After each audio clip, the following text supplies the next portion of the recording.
a lot of times all I can do is just say a prayer every morning thanking God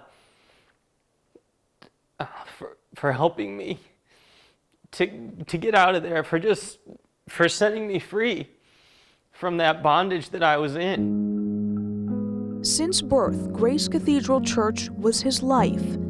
And to Brock Miller, its leader, the Reverend Ernest Angley, was mystical. I thought that he was truly, this holy man, this prophet of God, one of the greatest prophets of God to ever walk the earth. So it was a joyful moment when he says Angley personally delivered a message from God. He wanted 17-year-old Brock to become a pastor. I was shocked. I remember my instant reaction was just to start crying because I really felt thankful. As a pastor, Brock witnessed Angley's inner circle over a decade. A side of him that I didn't know existed. And he says it was often dark.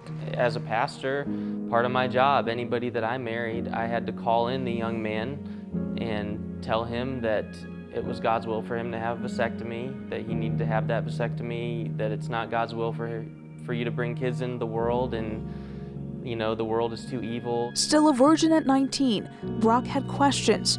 Naturally, he went to Angley. I trusted this man, I really did. I trusted him. I didn't think that he had any bad intentions. During the encounter, Brock said Angley urged him to touch himself. He complied. And I was just left like, what just happened? Over decades, Ernest Angley has hailed himself as a healer, preaching from his pulpit here in Cuyahoga Falls to his worldwide ministry. So when Brock had a rash, he says Angley insisted on healing him with private massages in Angley's bedroom. Again, in my mind, the first time this happened, I'm just thinking this has to be a bad dream. And I'm just praying God, just let this stop. Just get me through this. Brock's moment of clarity came in Angley's bedroom when he says the Reverend asked to kiss. And it was just like the veil was completely lifted from my eyes, and I saw him in that moment for the monster that he is. His parents said they left the church as well after hearing the shame their son carried for years. At first, it made me realize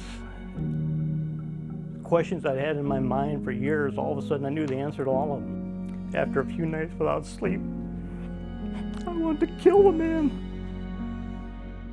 In the 4 years that have passed, Brock, now 33, continues to heal. It really is a horrible thing to control and to manipulate people's lives, but to do it in the name of God like he's done for so many years, and to just destroy lives in the name of God and separate families in the name of God is a horrible thing, and I can't think of anything worse and more deviant than that. Angley, who's now 97, has filed a counter lawsuit strongly denying Brock's claims. Through his attorney, he declined an on-camera interview. As for Brock, he's divorced and living in South Carolina. He tells us he's still in counseling, working to reconcile his faith in God. I'm Manny Abraham, Channel 3 News.